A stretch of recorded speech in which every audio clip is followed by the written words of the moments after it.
campus de Berkeley, Californie. Ici comme ailleurs, cela fait plus de 10 ans que la lutte contre le sida a commencé. Mais malgré les formidables moyens engagés dans ce combat, la recherche piétine. C'est pourquoi certains scientifiques sont prêts à contester toutes les certitudes, à commencer par la plus incontestable en apparence, la responsabilité du virus dans le déclenchement du sida.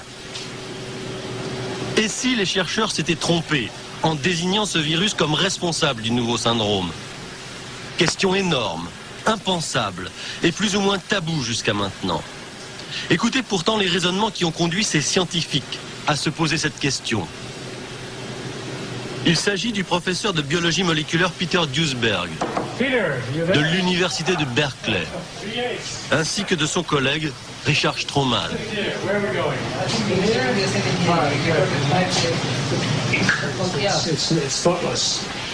Pour avoir dit ce que vous allez entendre, ces deux chercheurs passent pour des inconscients.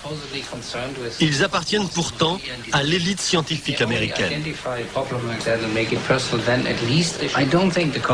Je ne crois pas qu'on ait trouvé la cause du sida. Certainement pas.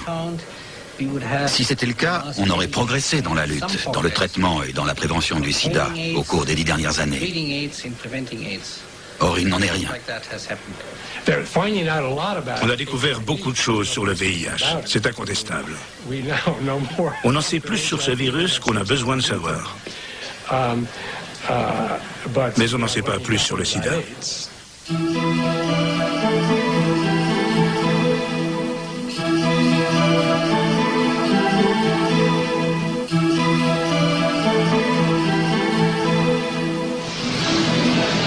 Avril 84. Le professeur Gallo annonce au monde qu'il a identifié la cause du sida. La recherche américaine se félicite de cette grande victoire, jusqu'au moment où l'on s'aperçoit que le virus, prétendument trouvé dans son laboratoire, vient d'ailleurs. C'est ici, à l'Institut Pasteur à Paris, en effet, que le virus du sida a été identifié et isolé pour la première fois par l'équipe du professeur Montagnier. Passé la querelle sur l'origine du virus qui opposera pendant quelque temps Gallo à Montagnier, les deux chercheurs vont vite se retrouver d'accord sur le fond, sur la cause du sida.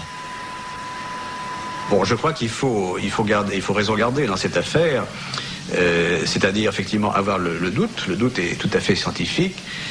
Il n'y a pas de dogme en science, de toute façon. Donc, moi, je ne considère pas, en disant que le VIH est la cause du sida, et énoncer un dogme religieux. Je pense que c'est un énoncé basé sur des données qui sont maintenant très nombreuses et qui sont de plus en plus nombreuses, d'ailleurs, au fur et à mesure que le temps passe. Et donc, le nombre des gens qui n'admettent pas ces faits est de plus en plus faible. Il faut vraiment se boucher les yeux, se fermer les yeux, se boucher les oreilles, pour ne pas voir que ce virus est associé au sida.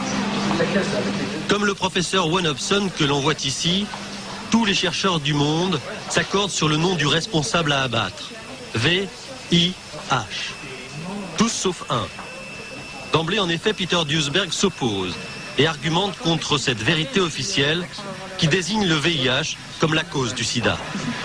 Disons que quand Duesberg a posé cette question, peut-être c'était raisonnable, étant donné le fait qu'il n'y avait pas un consensus, que quelqu'un disait d'ailleurs, et je crois qu'il me manque les évidences pour dire que c'est bel et bien ça. Je ne partageais pas l'avis de Duesberg dès le début, personnellement. Pour moi, les hémophiles et les enfants infectés étaient suffisamment clairs pour moi. En plus, le virus de sida chez les singes. Bon.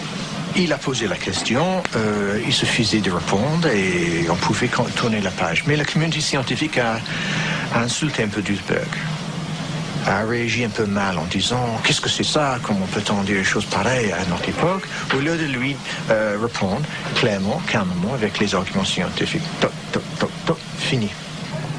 En 87, et au cours des années qui suivent, les questions soulevées par Duesberg sur l'implication du VIH dans le sida sont débattues dans la presse scientifique. Mais les rares réponses apportées par ses confrères ne le font pas changer d'avis. Pour lui, aujourd'hui encore, l'implication du VIH dans le sida n'est toujours pas établie.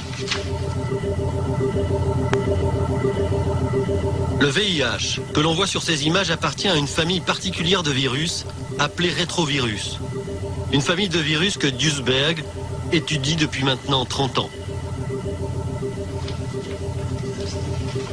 C'est lui qui le premier a réussi à identifier leur structure génétique et à la décoder. Le résultat de ses travaux lui vaudra d'ailleurs d'être élu à l'Académie des sciences en 1986.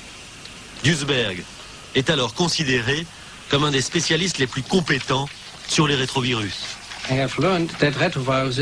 On m'a appris que les rétrovirus ne tuaient pas les cellules et ne provoquaient pas de maladies, à moins d'être extrêmement actifs, extrêmement abondants et en grande quantité chez l'animal, ou peut-être chez l'homme, encore qu'on n'ait jamais constaté ce phénomène chez l'homme. Mais on n'a jamais vu un animal ou un homme qui soit totalement exempt de rétrovirus. Ils en ont tous, et qui se comportent exactement comme le VIH. Ils sont latents, ils ont la même structure génétique, le même mécanisme de réplication, le même taux de mutation, la même transcriptase inverse. Ils sont exactement pareils et pourtant ne causent aucune maladie. Ce sont les virus les plus inoffensifs qu'on ait jamais trouvés. C'est précisément la raison pour laquelle nombre d'entre nous, y compris moi-même, étudions les rétrovirus depuis près de 20 ans comme cause probable des cancers. Car ils ne tuent pas les cellules qu'ils infectent. Pour cette raison, ils sont une cause plausible pour les cancers. En appliquant cette définition au VIH, Duesberg en déduit donc que le virus du sida ne peut pas détruire les cellules T4, qui permettent à l'organisme de lutter contre les infections. Et à supposer même qu'il puisse les détruire. On a observé que le VIH infecte très peu les cellules T4. Autrement dit, il y a peu de chances qu'il puisse causer des dommages importants au système immunitaire.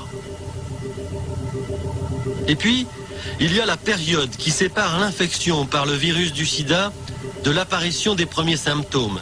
5 à 10 ans, voire plus. On est là très très loin du comportement habituel et connu des virus. Une maladie est causée par un virus lorsqu'un grand nombre de virus tue un grand nombre de cellules. Si un seul virus tue une seule cellule, vous ne vous apercevrez jamais que vous êtes infecté. Si vous êtes contaminé par la grippe, la syphilis, la blénorragie ou l'herpès, vous aurez les symptômes dans les 2 ou 3 semaines qui suivent. Ou alors vous n'en aurez jamais, car le système immunitaire l'aura enrayé. Voilà pourquoi la période qui sépare l'infection de la maladie est d'1, 2 ou 3 semaines, parfois de quelques jours seulement. Le virus doit se multiplier et exploser dans votre corps pour tuer les cellules, et alors là, vous êtes malade. Aucune explication logique ne permet de dire que vous puissiez être infecté par un virus aujourd'hui, que votre système immunitaire réagisse et le neutralise, et puis que la maladie apparaisse 10 ans plus tard. Le virus doit agir avant que le système immunitaire n'intervienne. Voilà pourquoi vous devriez être malade tout de suite si le virus était responsable, pas 10 ans plus tard quand il est mort et éliminé. Dernier point de l'argumentation de Duesberg, la présence des anticorps dans le sang. Pour lui, c'est la trace de la bataille entre l'organisme et le VIH. La preuve que le virus a été vaincu. Bref, au terme de sa démonstration, tout concourt pour Duesberg à innocenter le virus. Il n'y a aucun précédent, pas un seul dans l'histoire de la microbiologie, qui montre qu'un microbe ait provoqué une maladie alors qu'il était inactif, ou latent, ou introuvable. Il est impossible de trouver un virus actif. Chez la plupart des patients, on n'en trouve aucun. Seulement des anticorps dirigés contre lui. C'est précisément la raison pour laquelle des biologistes éminents, comme Gallo et Robin Weiss, n'ont pu isoler le VIH chez des patients atteints par le sida. Même dans les ganglions lymphatiques. Absolument. Après des années de tentatives infructueuses, ils ont fini par prendre le virus de Montagnier. Ils n'ont pas pu le trouver eux-mêmes, parce qu'il n'y est pas. On l'a compris. Après 10 ans de polémique, Duesberg persiste et signe. Aujourd'hui encore, rien ne prouve à ses yeux que le VIH soit impliqué dans le sida. Et tant que cela ne sera pas scientifiquement établi, il ne bougera pas. Cette conviction de Duesberg a poussé d'autres chercheurs à s'interroger sur le rôle du VIH dans le sida. C'est le cas du professeur Harry Rubin, lui aussi pionnier de la recherche sur les rétrovirus. Il a formé les plus éminents spécialistes qui font aujourd'hui autorité en la matière. Si je m'en tiens aux données dont nous disposons, rien ne confirme que le VIH soit la cause du sida. Je n'exclus pas qu'il puisse jouer un certain rôle, mais qu'il soit la cause prédominante, ou même la seule, ce n'est pas prouvé. Ces questions soulevées par les dissidents du sida ne sont pas toujours restées sans réponse. Mais rapidement, le débat a dérapé. Il est sorti du domaine scientifique pour tomber dans l'anathème contre ceux qui exprimaient leur désaccord avec la thèse officielle. Exclus du débat scientifique, ces dissidents se sont alors regroupés derrière le professeur de biochimie Charles Thomas. Et ils ont formé un groupe dans la ferme intention de se faire entendre.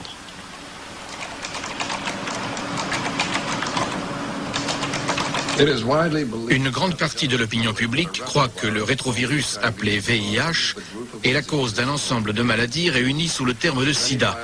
De nombreux chercheurs, médecins, biologistes contestent aujourd'hui cette hypothèse. Nous proposons qu'un groupe de chercheurs indépendants réexamine en profondeur les arguments qui confirment ou infirment cette hypothèse. Nous proposons également que des études épidémiologiques critiques soient conçues et entreprises. Ce texte de 4 phrases a été soumis à un certain nombre de revues scientifiques éminentes et toutes ont refusé de le publier alors même qu'il était signé par des dizaines, des centaines de scientifiques de renom.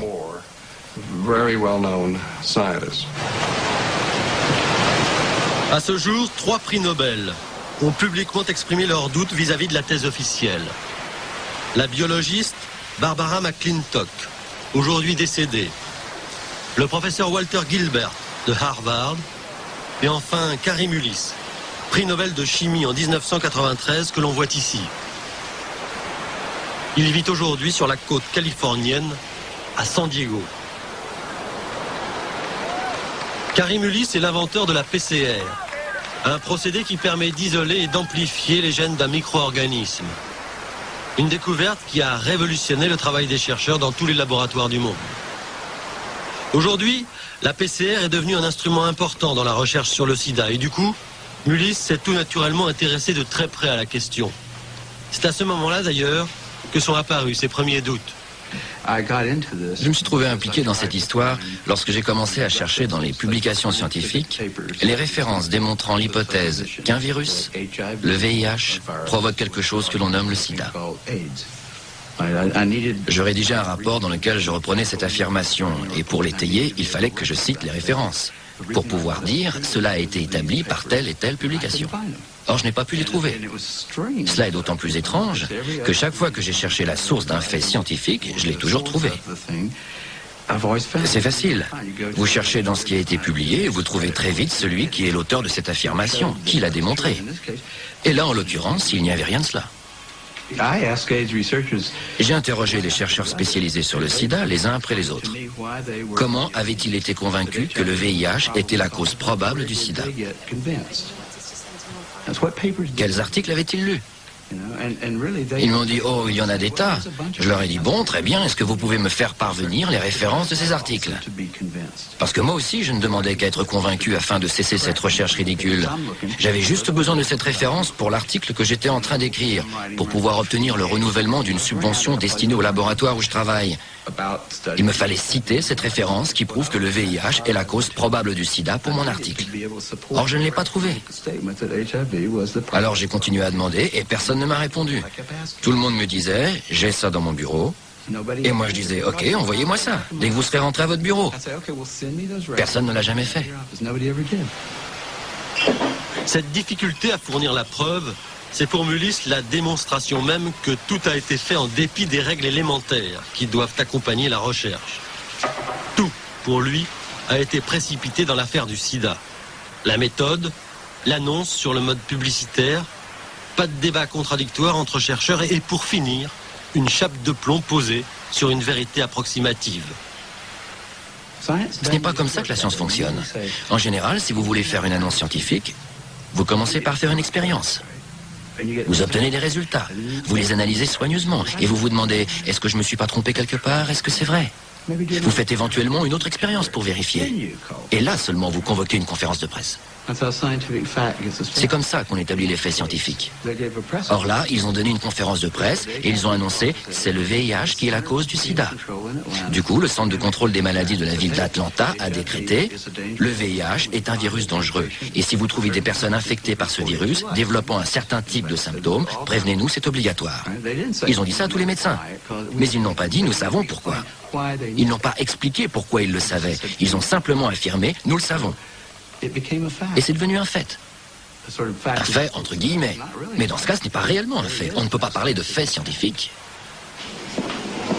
Certes, Mullis admet que les études sur le virus ne manquent pas.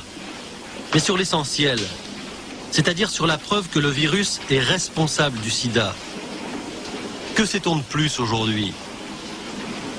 Où se trouve la référence scientifique indispensable pour transformer l'hypothèse en certitude?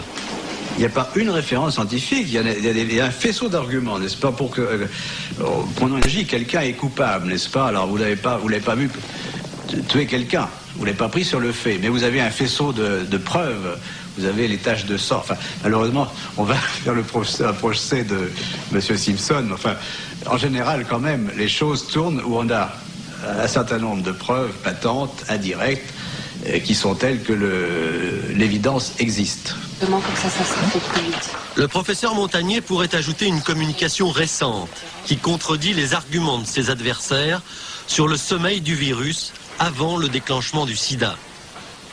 2 articles, publiés dans la revue scientifique Nature, soutiennent en effet que le virus ne dort jamais. Dès le début de l'infection, le VIH et le système immunitaire se livreraient un combat acharné. Un combat qui durerait des années et se terminerait par la victoire du virus. En conséquence, John Maddox, le rédacteur en chef de la revue, demande à ceux comme Duesberg ou Mullis, qui ont toujours refusé l'hypothèse du VIH comme cause du sida, de reconnaître enfin leur tort. Si Maddox pense ou pensait que cet article démontre enfin que le VIH est la cause du sida, il n'a plus qu'à se tirer une balle dans la tête. Car s'il n'en avait pas auparavant, pourquoi alors a-t-il rejeté toutes mes tentatives d'explication et toutes les autres hypothèses alternatives? Pourquoi avait-il une opinion aussi arrêtée? Pourquoi le monde entier avait-il une opinion aussi arrêtée s'il a fallu attendre 1995 pour déterminer la cause du sida? Comment se fait-il que tout le monde le sache depuis 10 ans? Malgré les publications de Nature, Mullis reste sur ses positions. Et pas seulement pour la raison formelle qu'il vient d'avancer, mais plus fondamentalement parce que ses travaux n'apportent pas, d'après lui, plus de clarté sur le rôle du virus dans la destruction du système immunitaire. D'où venant d'un prix Nobel, ce constat énorme. Je suis certain que ce n'est pas la cause du sida. Les faits sont là. Il suffit de les regarder. Ce n'est pas la cause du sida. Mais le sida existe. Les maladies qu'on rassemble sous le terme de sida existent toutes. Et la plupart depuis longtemps. On ne les trouvait pas toutes chez le même individu au même moment. Donc il semble bien qu'il y ait l'apparition d'un nouveau syndrome. Mais si on analyse de plus près les maladies telles que la pneumocystose, le sarcome de Kaposi, ou l'apparition de champignons dans la gorge, sur la tête, sur le visage ou sur les membres, on constate que chacun de ces phénomènes a une cause. Mais pas nécessairement la même. Il n'y a aucune raison de le penser. Le sarcome de Kaposi, précisément. Au début des années 80, lors de l'apparition des premiers cas de sida à San Francisco, les jeunes homosexuels contaminés étaient atteints d'un cancer de la peau, habituellement très rare, le sarcome de Kaposi. Cette maladie se manifeste par la prolifération sur tout le corps de ces inquiétantes taches brunes. Rapidement, aux yeux de la plupart des spécialistes, le sarcome de Kaposi deviendra chez les homosexuels contaminés par le virus la marque effrayante du sida, sa signature la plus spectaculaire. Mais pourtant, là encore, personne n'a pu établir clairement le rôle du virus dans l'apparition du sarcome de Kaposi. La recherche, au contraire, a mis en lumière un autre agent, un autre coupable.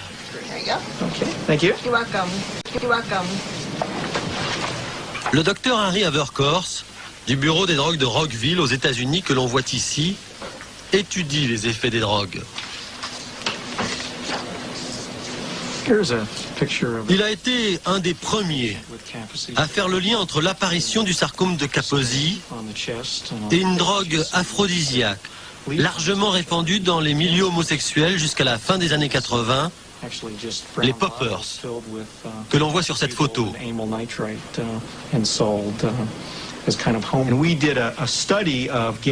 Nous avons fait une étude sur le comportement des homosexuels, sur leurs pratiques sexuelles, sur les types de drogues qu'ils utilisent. Et nous avons constaté que ceux qui développaient le sarcome de Kaposi avaient des pratiques sexuelles et des habitudes de consommation de drogue différentes de ceux qui étaient atteints uniquement de la pneumocystose.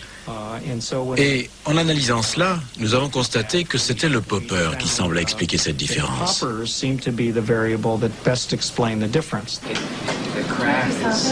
Fort de ce constat, le Bureau des études des drogues a donc mené plusieurs campagnes de prévention contre les dangers de l'utilisation à haute dose des poppers. Depuis, les poppers ont été retirés de la vente libre. Et les résultats sont là, comme le prouvent les dernières études épidémiologiques. Il y a eu un surprenant déclin du sarcome de Kaposi au cours des dernières années, aussi bien en nombre de cas qu'en pourcentage. Vous avez une explication à ce phénomène? Eh bien, nous pensons que cela est peut-être lié à l'utilisation des poppers, dont nous avons pu constater une baisse au cours de la même période. Évidemment, nous n'avons pas pu établir une baisse de l'infection par VIH dans ces populations, ni établir de corrélation avec le virus de l'herpès. Par contre, l'épidémiologie du sarcome de Kaposi et celle de l'usage des poppers s'avèrent tout à fait corrélées aux États-Unis. Pour être complet, il faut relever que le sarcome existe chez des patients qui n'ont jamais utilisé de poppers. Il existe aussi chez d'autres patients qui n'ont jamais été contaminés par le VIH. Cela prouve en tout cas que les choses sont moins simples qu'on le croyait au départ. Ce qui est à l'origine du sarcome de Kaposi n'est pas très clair. L'implication du nouveau virus de l'herpès, trouvé chez bon nombre de patients, est assez évidente, ainsi que la consommation régulière des poppers. Il se peut que le VIH ne joue aucun rôle, et qu'il y ait autre chose en plus des poppers qui soit responsable de cette maladie. La connaissance des causes de la maladie reste floue. Et quand cette connaissance progresse, le moins que l'on puisse dire, c'est qu'elle tend à innocenter le virus plutôt qu'à l'accabler. Et pourtant, à ce jour, le sarcome de Kaposi figure toujours au nombre des maladies dites du sida. Alors, pourquoi ce blocage ? On y a cru parce que l'équation VIH égale sida était admise. Mais si ce n'est plus le VIH qui est la cause du sarcome de Kaposi, personne n'aurait pensé à l'époque que le sida était quelque chose de nouveau. Personne n'aurait cru au VIH. Et maintenant, on fait marche arrière toute. Ce n'est plus le VIH. Et le sarcome de Kaposi n'est pas une maladie du sida. Alors pourquoi ne pas retirer la pneumonie aussi? Et qu'est-ce qui reste? Rien. Autre domaine, autre certitude dont témoigne ce spot, diffusé dès 87. Souvenez-vous de ce qu'on disait alors. At first, only gays and IV drug users were being killed by AIDS. But now we know every one of us could be devastated by it. The fact is, over 50,000 men, women and children now carry the AIDS virus. That in 3 years, nearly 2,000 of us will be dead.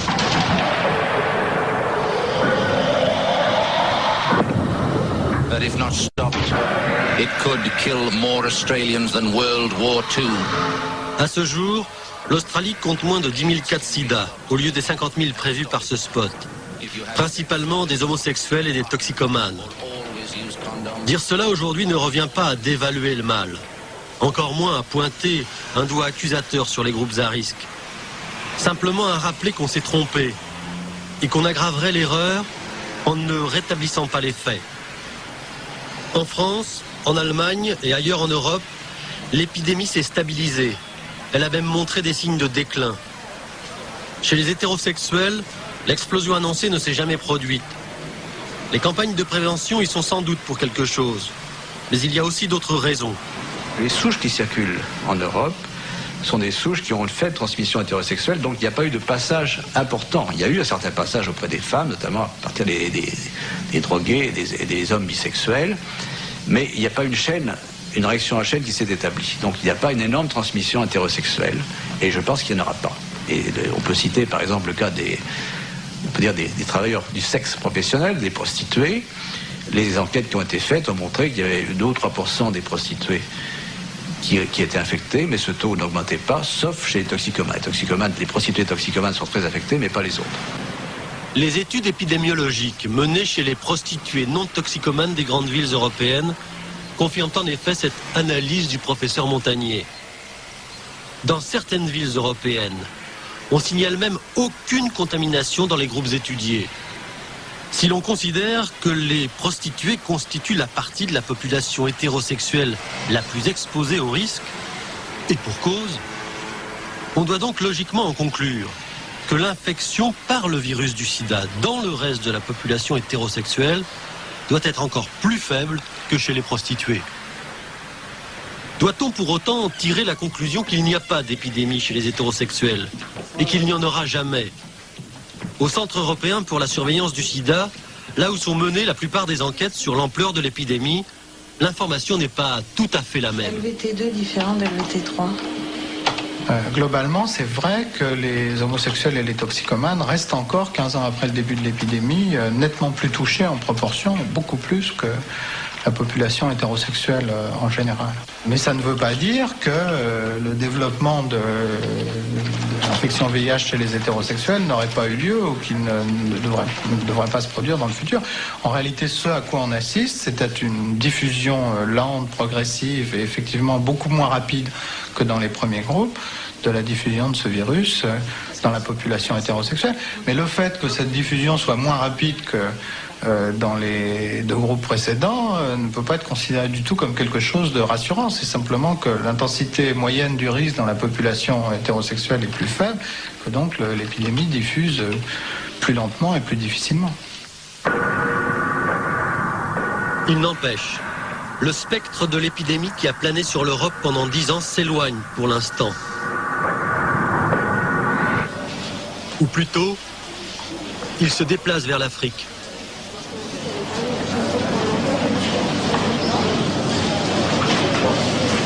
De là-bas, de l'autre côté du désert du Sahara, nous parviennent des images terribles qui apparemment ne laissent aucun doute. L'épidémie frappe tout le monde, sans distinction, les vieillards comme les plus jeunes, les femmes comme les hommes. D'après l'Organisation mondiale de la santé, les personnes infectées par le VIH se comptent par millions. Pas question évidemment de remettre en cause l'hécatombe. Quand on voit ces images, qui d'ailleurs aurait l'inconscience de le faire? Non. Là encore, ce qui fait débat, ce n'est pas le fléau ou la réalité de la détresse. C'est le nom qu'on met dessus. L'Afrique est malade, mais est-elle vraiment malade du sida? C'est vrai, je le sais par expérience, que les tests qui sont chez nous à la fois très sensibles et très spécifiques le sont moins avec des sérums africains, pour différentes raisons. Celle que vous avez citée, c'est que beaucoup de ces Africains ont des infections intercurrentes chroniques, comme le paludisme, et qu'ils ont ce qu'on appelle un taux anormalement élevé d'anticorps, d'immunoglobuline d'ensemble. Et donc ces anticorps peuvent donner des réactions non spécifiques et donner des faux positifs dans les tests du sida.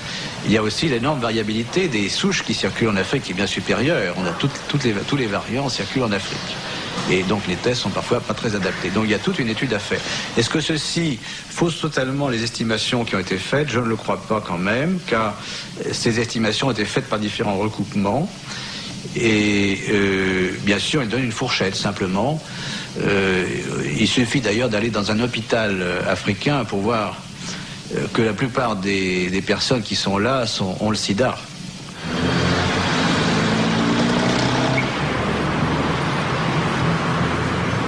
En partant d'un constat à peu de choses près identique, un hebdomadaire britannique a été amené à des conclusions radicalement différentes. Dans son édition d'octobre 93, le Sunday Times publie en effet une enquête au titre volontairement provocateur, le mythe du sida africain. L'auteur de l'enquête s'appelle Neville Hodgkinson, journaliste spécialisé dans les questions scientifiques. Le voici à sa table de travail. Le doute l'assaille quand il effectue son voyage en Afrique centrale au cours de l'année 93. Ce qu'il a appris en 25 ans de carrière lui paraît en effet suffisant pour juger qu'il y a quelque chose qui ne va pas dans la version officielle. L'Afrique est-elle vraiment malade du sida ? Pas si vous définissez le sida comme une nouvelle maladie infectieuse. Il y a beaucoup de souffrances et de morts en Afrique, dues à la malnutrition, à la réapparition d'anciennes maladies, comme la malaria, la tuberculose. Ils ont besoin de beaucoup d'aide, mais je n'ai constaté aucune preuve d'une nouvelle épidémie. Le voyage de Neville Hodgkinson en Afrique dure plusieurs semaines. Il se rend d'abord au Kenya, puis en Tanzanie, en Zambie et pour finir au Zimbabwe. Ce qu'il voit, ce dont il entend parler, c'est plus de la peur du sida que du sida lui-même. Il va en comprendre là-bas les raisons. Au milieu des années 80, des scientifiques américains sont venus avec le tout nouveau test de dépistage. Ils ont testé les populations importantes et constaté que dans certains cas, 40 à 50% des tests étaient positifs. Alors ils ont dit, le VIH doit être là depuis de nombreuses années et l'Afrique est en proie à une terrible épidémie. Ce qui bien sûr a créé un climat de peur extrême. La terreur en effet est partout présente. Et pourtant, il n'y a pas de quoi, écrit-il. À ses yeux en effet, le sida reste invisible. Il ne trouve pas trace des villages décimés par la maladie, ni des cimetières bâtis à la hâte pour faire face à l'hécatombe. L'Afrique est malade, certes, mais de rien qui ressemble à quelque chose de nouveau, même si cela s'apparente à ce qu'en Occident, on nomme le sida. La première chose qui m'a frappé quand je suis arrivé en Afrique et ai commencé mon enquête, c'est que les hôpitaux remplis de malades du sida, ainsi que les villages qui mouraient du sida dont on m'avait parlé, n'étaient pas immédiatement apparents. Quand j'ai demandé « Mais de quelle maladie meurt-il » on m'a dit « Du sida ?» Et j'ai dit « D'accord, mais de quelle maladie ?» Parce que le sida est un syndrome de déficience immunitaire. Alors on m'a dit « Eh bien, ce patient-là a la tuberculose, celui-ci a une diarrhée irréductible, celui-là a la malaria. » Il y avait toutes sortes de maladies, fièvre, diarrhée. Le genre de maladie que l'Afrique a toujours connue, mais qui en fait avait été rediagnostiquée comme maladie du sida du fait même de la peur engendrée par le test VIH. La confusion est-elle possible? A-t-on pu se tromper à ce point? La question préoccupe aujourd'hui beaucoup de chercheurs. Une étude récente faite au Zaïre par un scientifique américain, le professeur Essex, a montré que les personnes contaminées par la lèpre et non par le VIH réagissaient positivement au test du sida. Bizarre. Essex fait donc remarquer que les résultats des tests doivent être interprétés avec prudence chez les personnes atteintes de maladies mycobactériennes comme la lèpre ou la tuberculose par exemple. Il en conclut que les tests ne sont peut-être pas suffisants pour diagnostiquer l'infection par le VIH dans les régions d'Afrique centrale où ces maladies sont répandues, autant dire dans toute l'Afrique. Ces informations sont d'une gravité extrême, car la tuberculose et la lèpre sont largement répandues dans beaucoup d'endroits d'Afrique. Mais là aussi, quand nous l'avons annoncé, il n'y a eu aucune suite, aucune réponse de la part des chercheurs du courant dominant. Ils ont juste prétendu continuer comme si de rien n'était. À ce jour, personne n'a sérieusement répondu à Hodgkinson. Ni les journalistes en désaccord avec lui, ni le professeur Essex lui-même.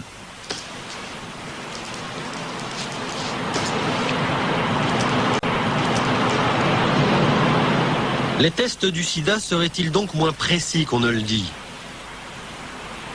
Ici, en Australie, une équipe de chercheurs de la ville de Perth a mené l'étude prospective la plus complète sur le sujet.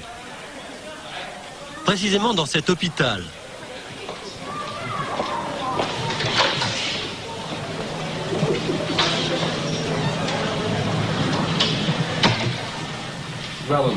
ces 3 chercheurs ont analysé à peu près tout ce qui a été dit et écrit sur le test du sida dans le seul but de répondre à la question suivante: est-ce qu'un test positif est bien la preuve que l'on a été infecté par le virus du sida? Le résultat de ces travaux sur le Western blot, le test considéré comme le plus fiable, a fait l'objet d'une communication scientifique publiée en 1993 dans la revue Biotechnology. Beaucoup de données montrent que le test a été accepté comme fiable avant d'avoir été véritablement validé. Et c'est ce point essentiel que nous voulons mettre en lumière. Il y a trop de choses dans la littérature scientifique laissant penser que le test n'est pas fiable. Or, nous acceptons de continuer à lui faire dire ce qu'il ne dit peut-être pas.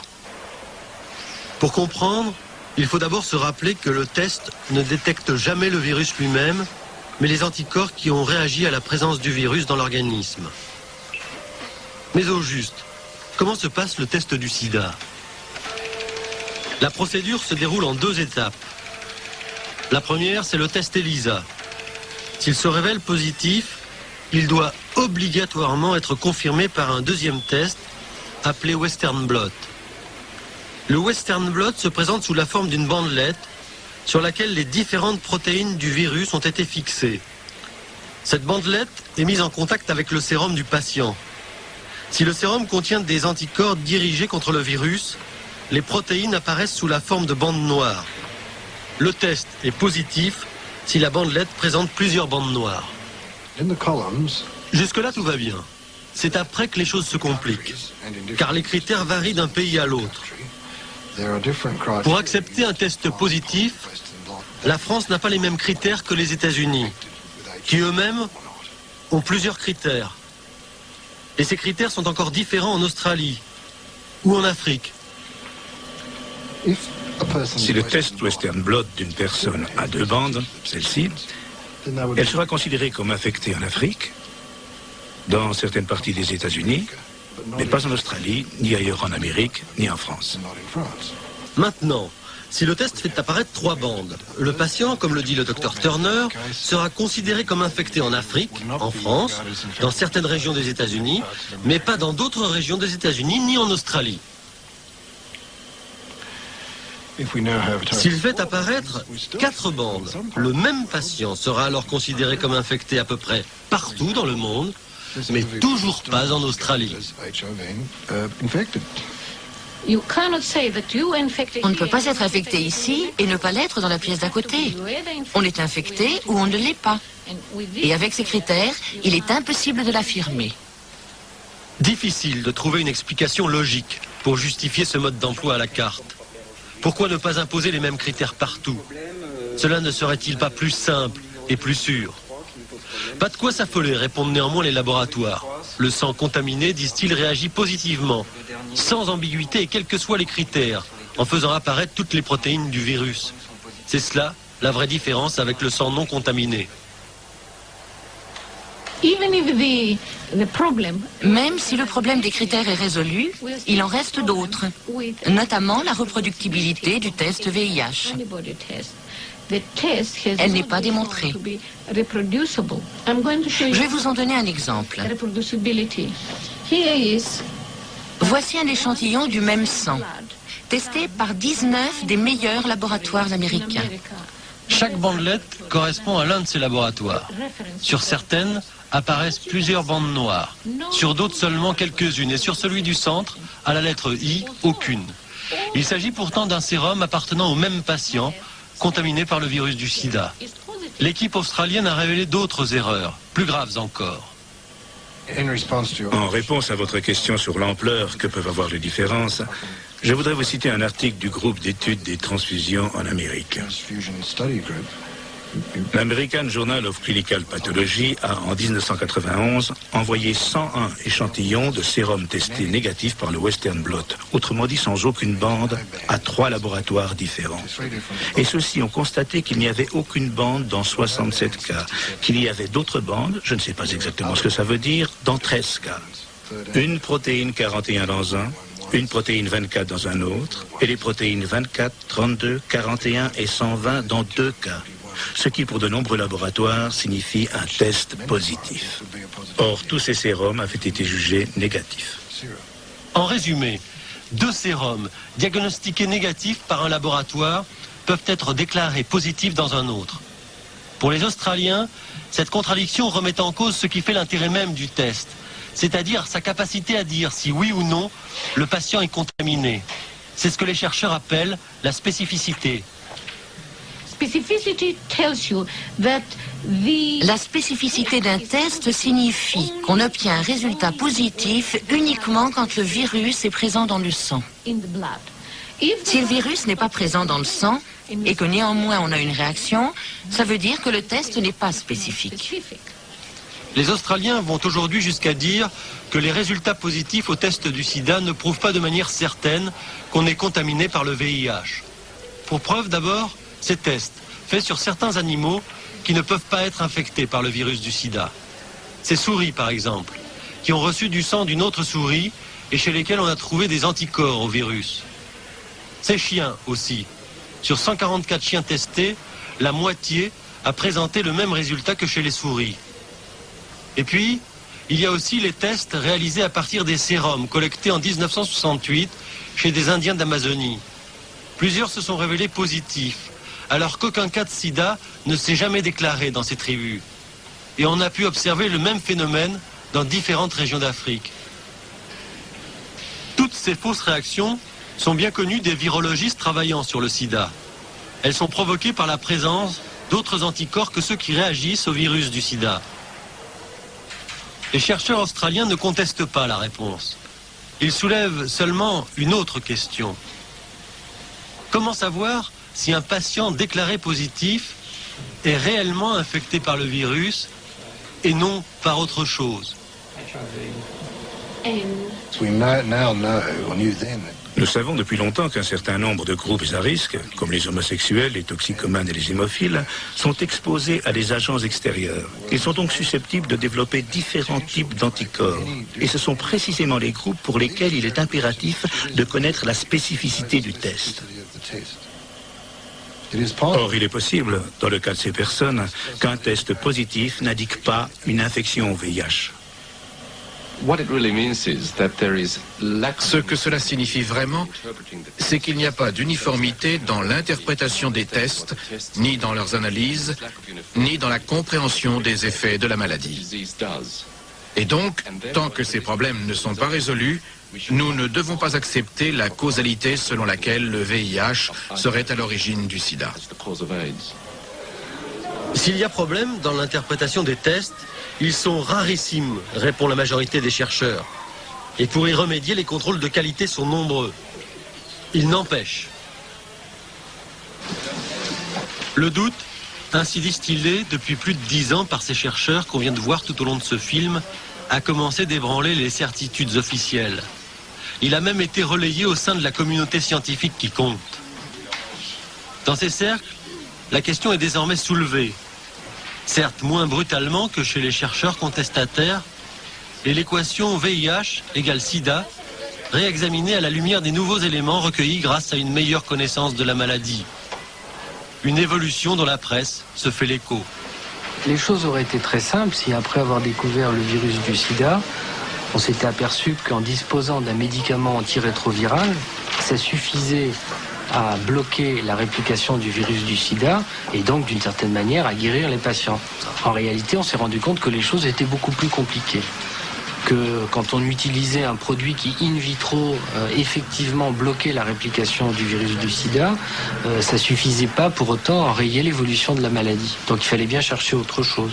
Il fallait essayer de comprendre aussi pourquoi l'épidémiologie de la maladie n'est pas la même dans les pays industrialisés, dans les pays en voie de développement, et encore c'est pas la même en Afrique, en Asie, etc. Donc il fallait essayer de comprendre tout ça, et on s'est très vite rendu compte que l'existence d'un virus ne suffisait pas à tout expliquer. Luc Montagnier en personne, l'homme qui a découvert le virus, a été l'un des premiers à relativiser le rôle du VIH, ou plutôt à évoquer l'existence d'autres agents associés au virus pour déclencher le sida. Nous sommes à San Francisco en 1990. Une intervention très remarquée lors de la 6e conférence internationale sur le sida. Au cours de cette conférence, Luc Montagnier annonce que le VIH n'est peut-être pas la seule cause du sida. Pour le virologiste de Pasteur, le virus a un complice, le mycoplasme. Et sans ce complice, le VIH ne peut rien. Le temps n'a pas donné raison à Montagnier. Et aujourd'hui, Montagnier est moins catégorique. Mais sur le fond, il n'a pas changé d'avis. Et je peux vous dire que nous avons maintenant des arguments solides pour penser effectivement qu'à côté des autres cofacteurs infectieux connus, virus, bactéries, ces petites bactéries peuvent aussi, ont toutes les propriétés en tout cas, pour jouer aussi un rôle important. La question maintenant est de savoir quel est le rôle de ce mycoplasme, comment interagit-il avec le virus? Est-ce qu'il précède l'infection virale et connaît une expansion à cause de l'immunodépression induite par le virus? Ou bien est-ce que les personnes sont infectées simultanément, car ce mycoplasme est probablement aussi transmis par la voie sexuelle, donc il peut être transmis en même temps que le virus, vous voyez? Et quel rôle joue-t-il dans la progression de la maladie? Bon, ce sont encore des questions à laquelle on ne peut pas répondre totalement. Mais disons que ce qu'on a trouvé au laboratoire colle avec l'idée que ces mycoplasmes peuvent jouer un rôle dans la progression de la maladie. Autre facteur ou pas, autre agent ou pas, pour la communauté scientifique, dans sa grande majorité, c'est bien entendu le virus VIH qui reste le coupable principal. En réfutant cette thèse, sur laquelle planchent les chercheurs du monde entier, certains scientifiques comme Duesberg et Rubin sont donc condamnés à construire d'autres hypothèses, à chercher d'autres coupables, avec leurs petits moyens, et à l'aide des seules certitudes que donne la compétence acquise dans leur domaine de recherche. Aucune étude n'a été faite aux États-Unis pour étudier les effets à long terme sur la santé de l'injection ou de l'inhalation de drogue. Pas une seule. Alors que 150 000 malades du sida, qui sont morts, étaient des utilisateurs de drogue en injection intraveineuse. Et que 250 000 ont pris des poppers ou des amphétamines et sont morts ou ont contracté le sida à cause de ces drogues. Pour moi, il y a beaucoup de facteurs qui interviennent et le VIH est peut-être l'un d'entre eux. Je n'exclus pas cette possibilité. Et j'exclus encore moins le fait que les drogues jouent un rôle.